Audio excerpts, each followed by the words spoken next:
تمام تعریفات اللہ رب العالمین کے لیے جو ہم سب کا خالق مالک رازق ہے۔ درود و سلام محمد عربی صلی اللہ علیہ وسلم پر، جن کو رب العالمین نے رحمت للعالمین بنا کر بھیجا۔ اللہ رب العزت نے ہمیں دنیا میں بھیجنے کے بعد اس میں رہتے ہوئے زندگی گزارنے کے طریقے بتلائے، وہ کام بتلائے، وہ چیزیں بتلائیں جن کے ذریعے سے ہم اس زندگی کو بامقصد بنا سکتے ہیں، کیونکہ اللہ رب العالمین نے اس دنیا میں ہمیں بامقصد بھیجا ہے۔ اور قرآن مجید فرقان حمید میں اس مقصد کو بارہا اجاگر بھی کیا گیا۔ اس کو پانے کے لیے، اس پر چلنے کے لیے، اپنی زندگی کو اس کے مطابق گزارنے کے لیے اللہ رب العالمین نے کئی احکامات بھی دیے ہیں، اور محمد علیہ الصلاۃ والسلام کی ذات مبارکہ کو ہمارے لیے عملی طور پر، تھیوری کے ساتھ پریکٹیکل کے طور پر نمونہ بھی بنایا، مثال بھی بنایا۔ گویا کہ ہماری زندگی کے اندر کوئی ایسا کام، کوئی ایسا عمل، کوئی ایسی حرکت، کوئی ایسی ضرورت اللہ رب العالمین نے ایسی نہیں چھوڑی کہ جو پوری نہ ہوتی ہو یا جس کا ہمیں حل نہ ملتا ہو۔ جس چیز کی بشر کو ضرورت ہے، انسانیت کو ضرورت ہے، وہ اللہ رب العالمین نے بنائی ہے، پیدا کی ہے، ہمیں عطا کی۔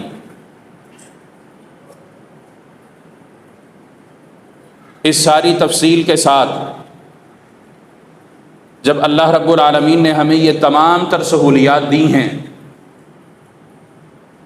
اللہ رب العالمین نے اپنی تخلیقات سے، اپنی مخلوقات سے ہمیں فائدہ اٹھانے کا موقع دیا ہے، تو پھر اس کا تقاضا یہ ہے کہ اپنی زندگی کا ہر پہلو ہم اس طریقے سے گزاریں جو طریقہ رب العالمین نے ہمیں بتایا اور ہمیں کرنے کا حکم دیا ہے۔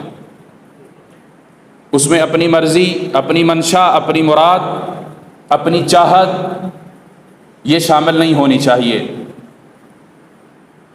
اور اللہ تعالیٰ نے جن چیزوں پر ہمارے لیے اس دنیا میں رہتے ہوئے پابندی لگائی ہے، منع کیا ہے، اس میں بھی رب العالمین کی حکمتیں ہیں، اور وہ ہمارے فائدے کے لیے ہیں۔ دنیا میں رہتے ہوئے، آخرت کی تیاری کرتے ہوئے ان میں ہمارے لیے بھرپور فائدہ ہے، اور وہ چند چیزیں ہیں، مختصر سی چیزیں ہیں۔ باقی اللہ رب العالمین کی جتنی بھی تخلیقات ہیں ان سب کا ہمیں طریقہ بتایا ہے کہ اس طریقے سے ان سے تم فائدہ اٹھا سکتے ہو۔ پھر اللہ رب العالمین نے ہمیں حواس خمسہ عطا کر کے ساری مخلوقات پر اعلیٰ عرفہ اور اشرف بنا دیا۔ جب اللہ نے یہ انعام ہمیں دیا ہے تو پھر اس کا تقاضا بھی یہ ہے کہ ہم اپنا مرتبہ اور مقام سمجھیں اور اس کو اس مقام پر رکھیں۔ ہمیں جو اللہ نے مرتبہ دیا ہے، جو اللہ نے ہمیں اشرف المخلوقات کا خطاب دیا ہے، ہم اس کی پاسداری کریں، اس کا خیال کریں، اس کی حفاظت کریں۔ اللہ نے تو دے دیا، ہم نے لے لیا، لیکن اس کی حفاظت وہ ہماری ذمہ داری۔ انہی اعمال کے نشاندہی پر، اعمال کو سر انجام دینے پر اللہ رب العالمین نے ان آیات مبارکہ کے اندر بھی یہی حکم فرمایا، قُلْ هَلْ نُنَبِّئُكُمْ بِالْأَخْسَرِينَ أَعْمَالًا۔ اللہ رب العالمین محمد علیہ السلام کے ذریعے کہلواتا ہے، اعلان کروا رہا ہے، قل کہہ دو محمد علیہ السلام، هَلْ نُنَبِّئُكُمْ بِالْأَخْسَرِينَ أَعْمَالًا، کیا تمہیں ان لوگوں کے بارے میں نہ بتلائیں، ان کی اطلاع، ان کی خبر نہ بتلائیں، ان کے بارے میں آگاہ نہ کریں جو اپنے اعمال میں خسارے میں ہیں، اپنے اعمال کو خسارے میں لے جاتے ہیں؟ معنی کیا ہے، مفہوم کیا ہے؟ عمل کرتے ہیں، کام کرتے ہیں، محنت کرتے ہیں، جستجو کرتے ہیں، لیکن نفع والی نہیں، نقصان والی، خسارے والی، فائدے والی نہیں۔ اس کی وجہ اور اس کا سب سے بڑا سبب کہ وہ عمل، وہ کام، وہ محنت، وہ جستجو، وہ کوشش اللہ اور اس کے رسول کے بتائے ہوئے طریقے کی نہیں ہوتی۔ اس کے اندر بندے کی، بشر کی، انسانیت کی، انسان کی اپنی مرضی شامل ہو جاتی، اس کی وجہ سے وہ کام اس طرح سر انجام نہیں دے سکتا جس طرح اس سے ڈیمانڈ کیا گیا۔ الذین ضل سعیہم فی الحیاۃ الدنیا، اللہ رب العالمین کہتا ہے یہ وہ لوگ ہیں دنیا کے اندر محنت کرتے ہیں، بڑی محنت کرتے ہیں، جستجو کرتے ہیں، اور پھر اس جستجو پر، اس محنت پر وہ یہ حساب بھی رکھتے ہیں وَهُمْ يَحْسَبُونَ أَنَّهُمْ يُحْسِنُونَ صُنْعًا، کہ وہ بہت بڑے فائدے کی چیزیں کرتے ہیں، بہت بڑا کام کر رہے ہیں، وہ اللہ کو راضی اور خوش کر رہے ہیں، جبکہ حقیقتاً اللہ نے کہا ان کے اعمال غارت ہیں، ضائع ہیں، ان کا کوئی وزن نہیں۔ ایسی کون سی چیزیں ہیں جو ہمارے معاشرے کا حصہ ہے، بلکہ معاشرے کا مضبوط حصہ بن چکی ہیں؟ ہم پیسہ بھی خرچ کرتے ہیں، وقت بھی لگاتے ہیں، محنت بھی کرتے ہیں، بیٹھتے بھی ہیں، کوشش بھی کرتے ہیں، سوچتے بھی ہیں، فکر بھی کرتے ہیں، محنت بھاگ دوڑ بھی کرتے ہیں، لیکن ان ساری چیزوں کے اندر ایک چیز بھول جاتے ہیں۔ وہ ایک چیز کیا ہے کہ یہ میری محنت قبول بھی ہوگی یا نہیں، میں جس چیز پر پیسہ لگا رہا ہوں، وقت دے رہا ہوں، وہ مجھے فائدہ بھی دے گا یا نہیں دے گا، مجھے نفع کے اندر لے کر جائے گا یا میرا نقصان کر دے گا۔ یہ اس ایک چیز پر ہم توجہ نہیں کرتے اور پھر عمل کرتے چلے جاتے ہیں، اور جب اللہ کے پاس جائیں گے تو پھر یہ ہمارا معاملہ ہو جائے گا۔ وَهُمْ يَحْسَبُونَ أَنَّهُمْ يُحْسِنُونَ صُنْعًا، اللہ کہتا ہے وہ حساب رکھیں گے، وہ اپنے آپ کے اندر اس چیز کو بنا لیں گے، واقفیت کر لیں گے، جان لیں گے، اپنے حساب کے اندر یہ چیزیں لکھ لیں گے، مائنڈ سیٹ کر لیں گے، دل کو مطمئن کر لیں گے کہ ہم نے بڑے اعمال کیے اور بڑے بہترین اعمال کر رہے ہیں، ہم جو چیزیں بنا رہے ہیں بڑی خوبصورت ہیں، لیکن در حقیقت وہ خوبصورت نہیں ہے، ان کا وزن نہیں۔ رسول اللہ صلی اللہ علیہ وسلم نے اپنے اصحاب کی تربیت کے لیے اس پر بے شمار مثالیں دی، امت کو سمجھانے کے لیے، بتلانے کے لیے بے شمار چیزیں آپ علیہ الصلوۃ والسلام سے ہمیں ملتی ہیں، اور رسول اللہ صلی اللہ علیہ وسلم کے احکامات ہمارے لیے حجت ہیں، لیکن اگر آپ علیہ الصلوۃ والسلام کی تعلیمات سے ہٹ کر بھی ایک اچھی عقل والا آدمی، سچی عقل والا آدمی یہ سمجھے، سوچے، اس بات پر توجہ کرے، تو اس کو دنیا میں اپنے ارد گرد سے کئی مثالیں مل سکتی ہیں کہ وہ کوشش کرتا ہے، اس کا صلہ نہیں ہے، پھر وہ سوچتا ہے، دیکھتا ہے، مشورہ کرتا ہے، پوچھتا ہے، سوال کرتا ہے، اس کمی کی نشاندہی کرنے کی کوشش کرتا ہے کہ میں اتنی محنت کر رہا ہوں، اتنی جستجو کر رہا ہوں، اتنا وقت اور پیسہ لگا رہا ہوں، لیکن صلہ کوئی نہیں مل رہا۔ لیکن اللہ رب العالمین نے بندے کے اعمال، اس کا بدلہ اپنے پاس رکھا، اس کا بدلہ ابھی غیب کی صورت میں ہے، ہمیں نظر نہیں آتا، اگرچہ کہ اللہ رب العالمین دکھلاتا بھی ہے لیکن ہم اس کو سمجھ نہیں پاتے۔ اللہ کے انعامات جب ہوتے ہیں بندے پر تو ان انعامات کی جب قدر نہ کر رہا ہو، اس کو سمجھ نہ رہا ہو، تو پھر گویا کہ اس کو اپنے رب کی پہچان بھی نہیں ہوتی اور ان چیزوں کو وہ سمجھ نہیں رہا ہوتا کہ اللہ کے یہ انعامات اور اکرامات مجھ پر ہیں، میری اب کیا ذمہ داری، اللہ نے میرے جو ذمہ لگایا ہے میں اس پر کتنا چل رہا ہوں۔ دنیا کی ایک مثال، ایک بندہ ہے، محنت کرتا ہے، مشقت کرتا ہے، ایک گھر کے اندر ایک برتن کی ہم مثال لیتے ہیں، اس سے سمجھتے ہیں۔ گھر کے اندر ایک برتن ہے، اس میں میں پانی جمع کرتا ہوں، کوئی چیز جمع کرتا ہوں، اور اس چیز کے لیے، اس پانی کے لیے میں بڑی مشقت اٹھاتا ہوں، بڑی محنت کر رہا ہوں، میں دور سے اس کو بھر کر لاتا ہوں۔ آج کل ہمارے ہاں ٹینک ہیں، زمین میں ہیں یا چھت پر ہیں، ان دونوں میں سے کسی کی مثال لے لیجیے۔ الغرض ذخیرہ کرنے کی کوئی چیز ہے، کوئی جگہ، میری ضرورت ہے، میں نے اپنی ضرورت کے تحت اس کے اندر کسی چیز کو ذخیرہ کرنا ہے، میں پیسہ بھی لگاتا ہوں، محنت بھی کرتا ہوں، وقت بھی لگاتا ہوں، وزن بھی اٹھا رہا ہوں، لوگوں کے ساتھ اس چیز کو حاصل کرنے کے لیے تعلقات بھی قائم کرتا ہوں، اور کہیں شرمندہ بھی ہونا پڑتا ہے، کہیں ڈانٹ بھی سننا پڑتی ہے۔ سارے دنیا کے معاملات ہیں، ان کا سامنا کرتا ہوں، ان کا فیس کرتا ہوں، اور جہاں میں نے اس چیز کو ذخیرہ کرنا ہے اس میں یا تو سوراخ ہے یا ایسی کوئی نالی اس کی باہر نکل رہی ہے جس میں میں ڈال تو رہا ہوں لیکن محفوظ نہیں ہو رہا، وہ بھر نہیں رہا۔ یہی مثال ہمارے اعمال کی ہے۔ اعمال کرتا چلا جا رہا ہوں، ذخیرہ اندوزی اعمال کی میں کر رہا ہوں، محنت کر رہا ہوں، ساری چیزیں موجود ہیں، لیکن اس کے جو سوراخ ہیں، اس کے پیندے کے اندر جو کمزوری ہے، اس کے اندر جو کیڑے ہیں، ان کی میں نشاندہی نہیں کر رہا، وہ ان کو کھاتے چلے جا رہے ہیں، وہ ان سوراخوں کے ذریعے سے میرے اعمال نکلتے چلے جا رہے ہیں۔ اور اللہ رب العالمین نے قرآن مجید میں کئی ساری چیزوں کی نشاندہی کی، محمد علیہ الصلاۃ والسلام نے اپنی تعلیمات میں کئی ساری چیزوں کی نشاندہی کی، اور آج کا مسلمان اس نشاندہی کو سن کر، پڑھ کر، سمجھ کر چھوڑتا نہیں ہے بلکہ اپناتا ہے۔ معاشرے کی بات کی جائے، ہم لوگوں کی، انسانوں کی بات کی جائے، ہم جہاں رہتے ہیں وہاں کی اگر بات کی جائے تو وہ تمام تر چیزیں کوٹ کوٹ کر ہمارے اندر بھری ہوئی، فرد واحد کی بات نہیں ہے، کسی ایک انسان کی بات نہیں ہے، اجتماعی بات ہے، مجموعی بات ہے، کیونکہ حکم مجموعہ پر لگتا ہے، اغلبیت پر لگتا ہے۔ ہماری اجتماعیت کا یہ حال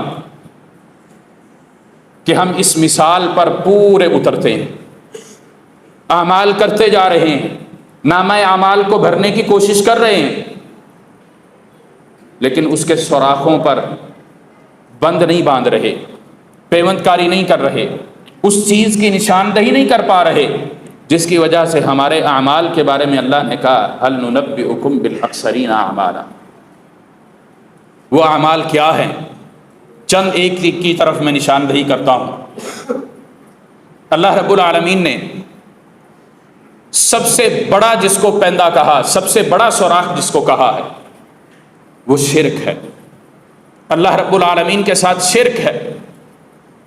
اور اللہ رب العالمین نے انبیاء علیہم الصلاۃ والسلام کو بھی اس کے بارے میں آگاہ کیا، محمد علیہ الصلاۃ والسلام کو بھی اس کے بارے میں آگاہ کیا، اور سابقہ امتوں کے اللہ رب العالمین نے جتنے بھی قصے قرآن مجید کے اندر ہمیں بتلائے ہیں، نازل کیے ہیں، ان میں آگاہی ہمیں دی ہے کہ ان قوموں کا معاملہ اپنے انبیاء کے ساتھ یہ تھا، اپنے رب کے ساتھ یہ تھا، اپنے آپ کے ساتھ یہ تھا، ان کے اندر یہ غلطیاں اور یہ نشاندہیاں کی اللہ نے، جس کی وجہ سے، جس کی بدولت اللہ کی ناراضگی ان پر آئی، اللہ کا عذاب ان پر مسلط ہوا۔ رسول اللہ صلی اللہ علیہ وسلم نے ہمارے لیے دعا کی، ہم اس دعا کی برکت سے اللہ نے اس دعا کو قبول کیا کہ اللہ رب العالمین نے ہمارا معاملہ ڈیلے کر دیا، فوراً پکڑ چھوڑ دی۔ سابقہ امتوں پر یہی معاملہ تھا، گناہ کرتے فوراً پکڑ ہوتی، اللہ رب العالمین کی پکڑ ان پر فوراً نازل کر دی جاتی، فوراً عذاب آ جاتا، ان پر سختی تھی۔ محمد علیہ الصلاۃ والسلام کی دعا سے وہ سختی ہم پر ڈیلے ہو گئی، ٹل گئی، لیکن اس کا فائدہ ہم نے کیا حاصل کیا؟ اس موقع سے فائدہ اٹھانے کی بجائے ہم سست ہو گئے، کاہل ہو گئے، ہم ان اعمال کو پے در پہ کرتے چلے گئے جن کو ہم نے اپنے آپ سے دور رکھنا تھا۔ اور ان سارے اعمال میں ہمارے پاس ایک مختصر بڑا بہترین کلیہ ہے، ہم اپنی جان اس سے چھڑا لیتے ہیں۔ 2 جملوں کے اندر وہ بات ہے، کیا کریں جی؟ اللہ نے توفیق نہیں دی، ایک بات، دوسری بات ہم کر کے کیا جان چھڑاتے ہیں؟ شیطانی حملہ تھا، شیطانی وسوسہ تھا۔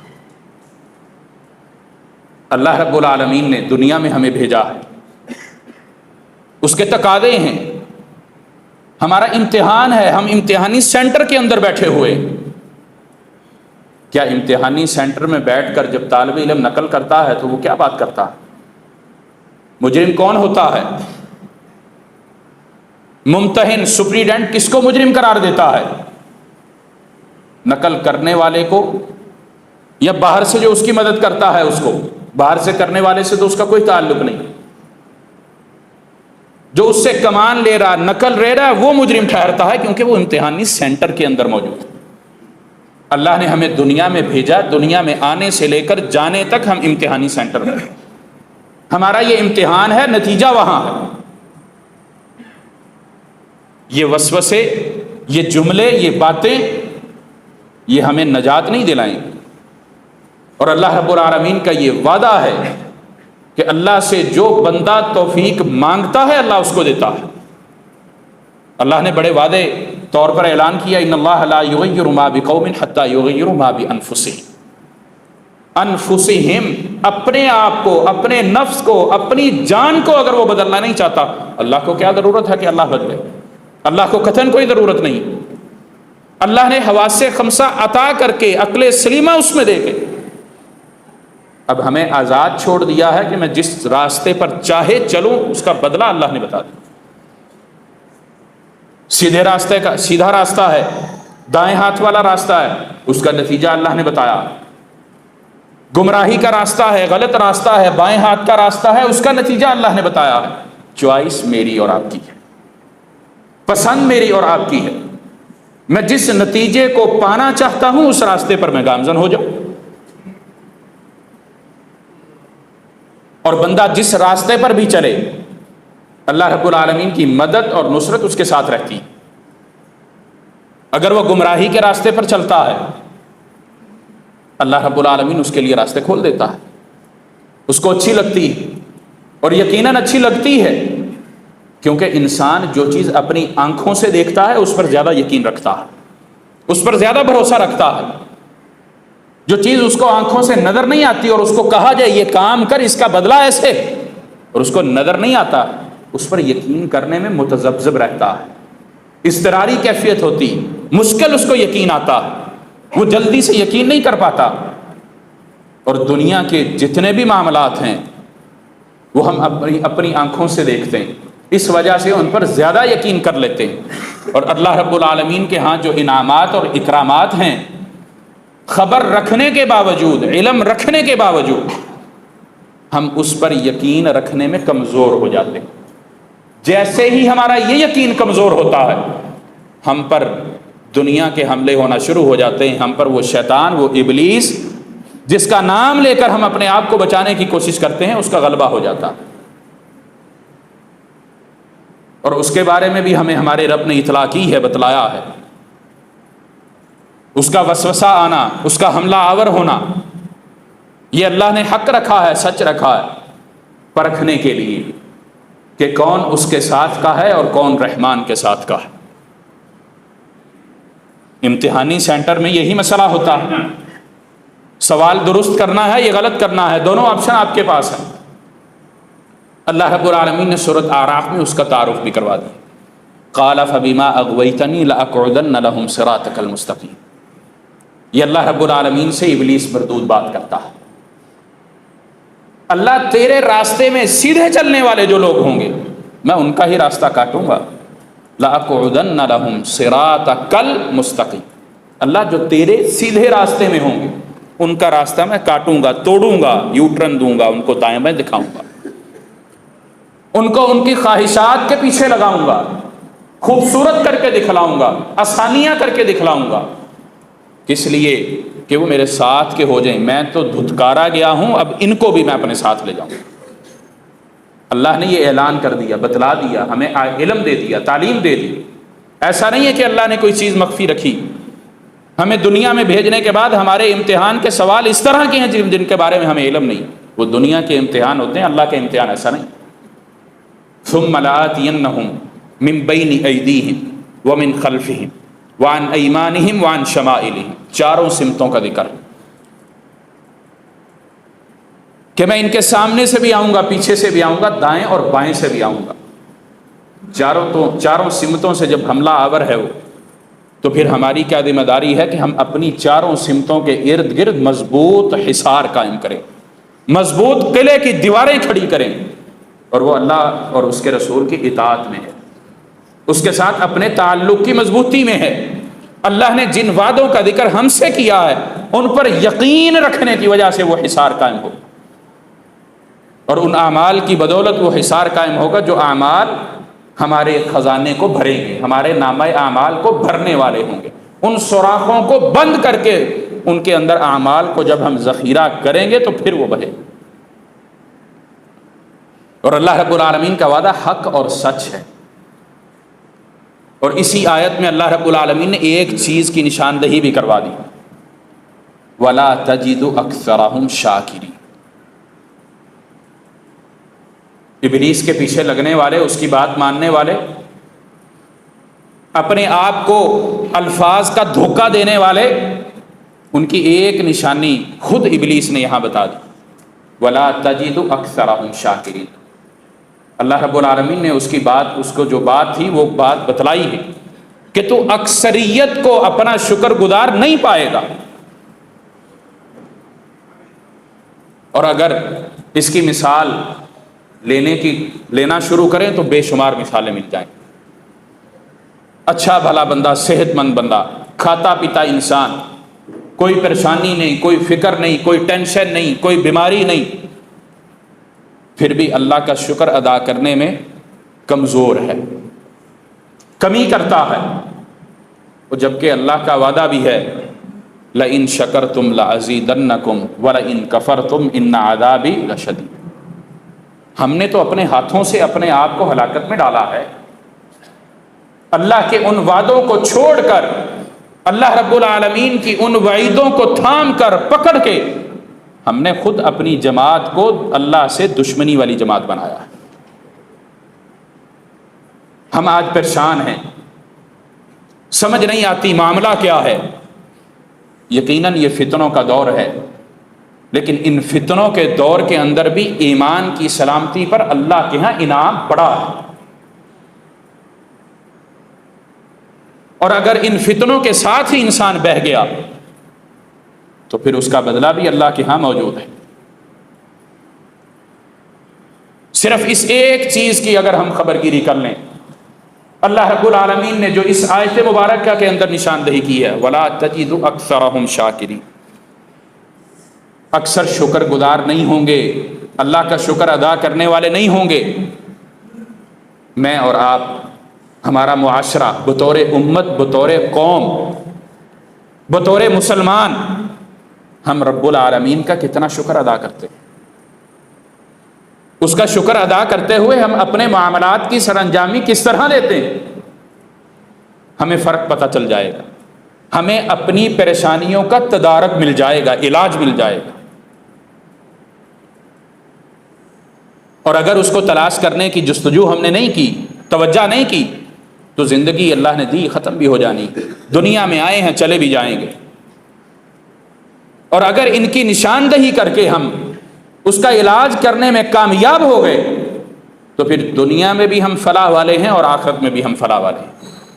پھر ہمارے اعمال دنیا میں کیے گئے، ان کا بدلہ اللہ ہمیں دنیا میں بھی دکھائے گا اور آخرت میں بھی دکھائے گا۔ اور اس کی مثال صحابہ کرام رضوان اللہ علیہم اجمعین کی زندگی میں ہمیں بھرپور ملتی ہے۔ اسلام قبول کرنے والے، ابتدائی ایام میں اسلام میں داخل ہونے والے، اور رسول اللہ صلی اللہ علیہ وسلم کی آخری زندگی میں ان کی تعداد دیکھ لیں، ان کی قوت دیکھ لیں، ان کے پاس مال دیکھ لیں، تجارت دیکھ لیں، علاقے دیکھ لیں، گنتی، انگلیوں پر گنتی ہونے والے لوگ اب لاکھوں میں ہیں، ہزاروں سے اوپر ہیں۔ وجہ کیا ہے؟ سبب کیا ہے؟ اللہ دنیا میں ان کو دکھا رہا، اللہ دنیا میں اپنے وعدے ان پر پورے کر رہا ہے جو وعدہ اللہ سے کر کے وہ آئے تھے۔ ہم کئی ساری بیماریوں کا شکار ہیں، بدعات ہیں، خرافات ہیں۔ یہ ربیع الاول کا مہینہ ہم نے ابھی گزارا، کل یا پرسوں ختم ہوا، کیا کچھ نہیں ہم نے دیکھا۔ نبی کی محبت کا نام لے کر آپ کی سنت کا جنازہ نکالا، ہم نے کیا کچھ نہیں کیا، پیسہ بہایا، وقت لگایا، لیکن بدلہ کیا ہے؟ بالاخسرین اعمالا، یہ عمل، یہ کام خالصتاً خسارے والے۔ کیوں؟ وجہ، سبب میں نہیں کہتا، اللہ کا قرآن کہتا، محمد علیہ الصلوۃ والسلام کی تعلیم کہتی ہے۔ جو کام، جو بات، جو حکم اللہ نے نہیں دیا، محمد علیہ الصلوۃ والسلام نے نہیں دیا، جس کام پر، جس عمل محمد علیہ الصلوۃ والسلام سے نہیں ملتا، وہ غارت ہے، اس کا کوئی وزن نہیں۔ فحبطت اعمالهم فلا نقیم لهم یوم القیامۃ وزنا۔ انکار صرف یہی نہیں ہے، کفر صرف یہی نہیں ہے کہ اللہ کے ساتھ کسی کو شریک ٹھہرا لو یا اللہ کو نہ مانو۔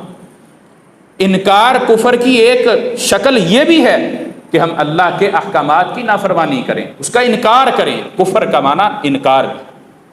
ہم سمجھتے ہیں شاید کفر یہی ہے کہ اللہ کو نہ مانو، اللہ کے ساتھ کسی کو شریک ٹھہرا لو، وہی کفر ہے صرف، یہ ایسا کام کرنے والا ہی کافر ہے۔ اور اللہ رب العالمین نے محمد علیہ الصلوۃ والسلام کو خاص طور پر شرک کے حوالے سے آگاہ کیا، بتلایا ہے۔ وَلَقَدْ أُوحِيَ إِلَيْكَ وَإِلَى الَّذِينَ مِن قَبْلِكَ، اللہ کہتا ہے تمہاری طرف بھی تحقیق وحی کی ہے ہم نے، اور تم سے پہلوں والوں پر بھی کی ہے۔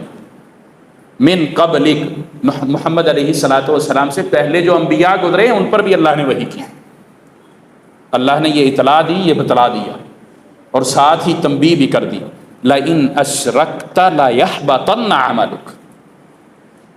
محمد علیہ الصلوۃ والسلام اللہ کے ساتھ شرک کرو گے تو تمہارے اعمال جلا دیے جائیں گے۔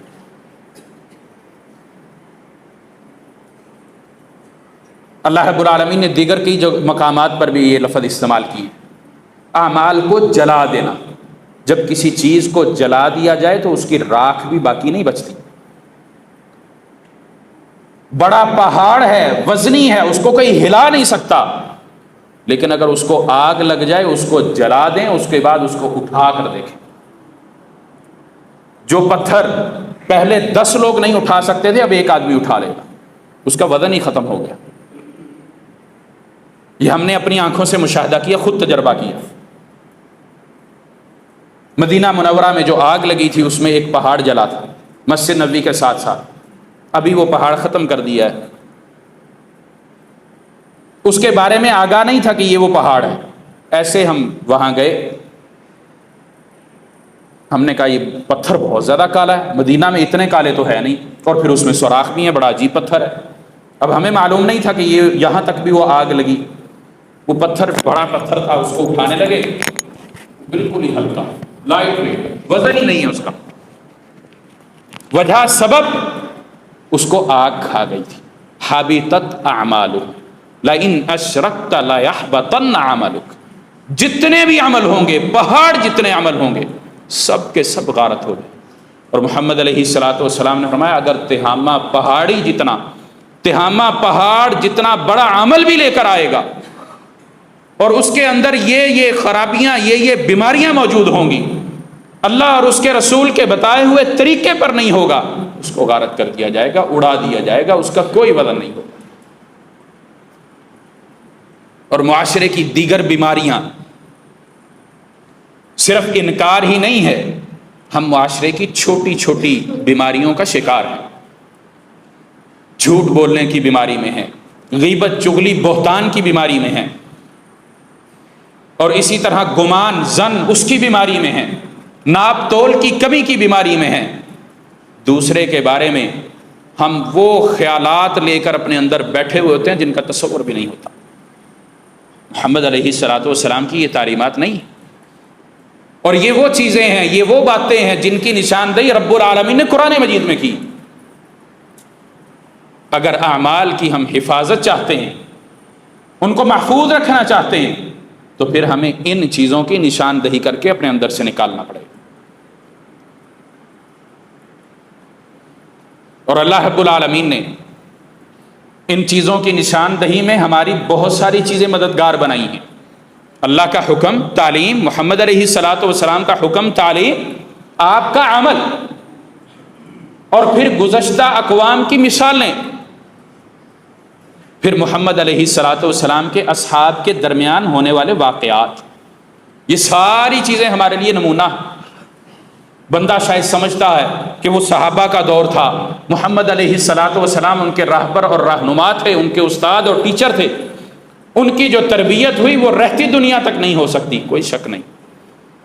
محمد علیہ الصلاۃ والسلام جیسا رہبر، رہنما، مدرس، معلم، استاد نہیں ہو سکتا، آپ کے شاگردوں جیسا کوئی شاگرد نہیں ہو سکتا، لیکن اللہ رب العالمین نے جو حکم دیا اس کو بھی سامنے رکھنا ہے۔ ان باتوں کے پیچھے اپنے آپ کو ہم چھپا نہیں سکتے، اپنے اعمال کو کرنے کے لیے یہ ہیلہ، یہ حجت اختیار نہیں کر سکتے، کیونکہ اللہ نے ہمیں بھی وہی چیزیں عطا کی ہیں جو ان کو دی تھی۔ اور اگر دنیا کی بات کی جائے تو دنیا اللہ نے ان کو اتنی نہیں دی تھی جتنی آج ہمارے پاس، وہ نعمتیں ان کو میسر نہ تھی جو ہمیں۔ اللہ رب العالمین کا کرم، رحمت، شفقت، مہربانی یہ ان سے زیادہ ہم پر اس وجہ سے ہے، انہوں نے اللہ کے ان انعامات اور اکرامات کا جواب اللہ کی فرما برداری میں دیا۔ ہم نے دنیا کی فرما برداری میں وہ انعام اور اکرام کا جواب دیتے ہیں، اس لیے ہم پریشان ہیں۔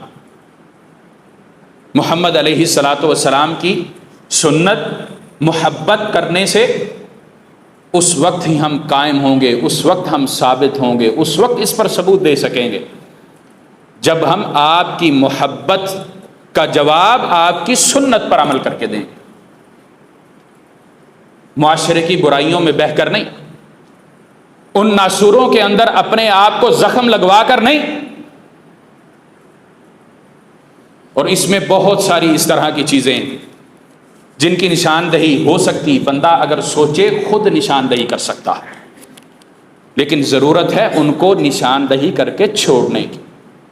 ہم تو نشاندہی نہیں کرتے، چھوڑنا تو اگلا مرحلہ ہے، اپنے آپ کو تبدیل کرنے کی، اپنے آپ کو اس راستے پر چلانے کی جس کا وعدہ اللہ نے کہا ان ھذا صراطی مستقیما فاتبعوہ، سیدھا راستہ ہے، اس کی پیروی اور اتباع کرو، دوسرے راستے کی طرف نہ جاؤ۔ جب میں اور آپ اس کوشش پر چلیں گے، محنت کریں گے، اپنی خواہشات کو اپنے کنٹرول میں رکھیں گے، ان پر قدغن لگائیں گے، پھر اللہ کی توفیق بھی ملے گی، نصرت بھی ملے گی، مدد بھی ملے گی، اور اللہ رب العالمین غلبہ بھی۔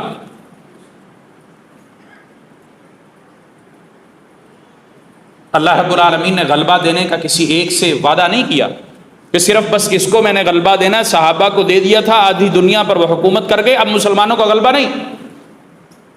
اللہ رب العالمین نے ایک شرط لگائی ہے، صرف ایک شرط، اور ساتھ وعدہ کر دیا کہ تم ہی بلند ہوگے، تم ہی اعلیٰ ہوگے، ان کنتم مؤمنین۔ معنی یہ ہوا، بات یہ سمجھ آتی ہے کہ اللہ کے وعدے تو سچے ہیں، میرا اور آپ کا ایمان بھی ہے، پھر ہم کمزور کیوں ہیں، پریشان کیوں؟ پکے سچے مومن نہیں ہیں، کھڑے مسلمان نہیں ہیں، اپنی مرضی، منشا، مراد کو اللہ کے لیے چھوڑنے کے لیے تیار نہیں ہیں۔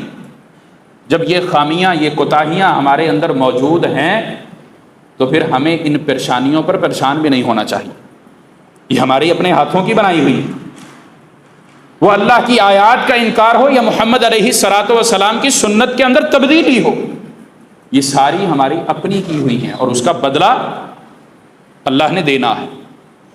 ہم اس پر عمل کر کے اپنے لیے اس کو حجت بنا لیں یا اپنے لیے اس کو مخالفت میں بنا لیں۔ حجت دونوں طریقے سے بنے گی، یا حق میں یا مخالفت، یہ میری اور آپ کی مرضی اور منشا ہے کہ ہم اس کو اپنے حق میں کس طرح استعمال کرتے ہیں۔ اللہ رب العالمین سے دعا ہے کہ اللہ تعالیٰ عمل کی توفیق عطا فرمائے۔ اقول ما تسمعون وآخر دعوانا الحمد للہ۔